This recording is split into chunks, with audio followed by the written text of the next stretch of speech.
Ikusmiran, han eta hemen. Bideo honetan bisitatzen dugun herria Terueletik 35 kilometrora dago. Albarracín.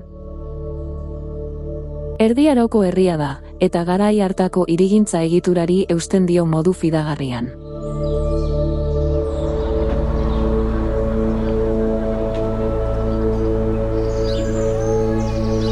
Guadalabiar ibaia gora jarraituz hasiko dugu gure ibilbidea. Ibilaldi honetan bi urnoria ikusiko ditugu lanean.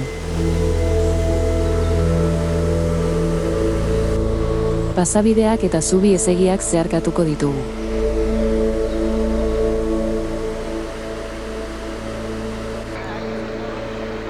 Ibilbideak aukera ematen du herriko hainbat ikuspegi eder ikusteko.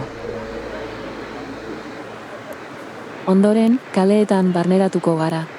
Gaztelua, katedrala, harresiak, arristatutako kale estuak eta plazak zeharkatzeko.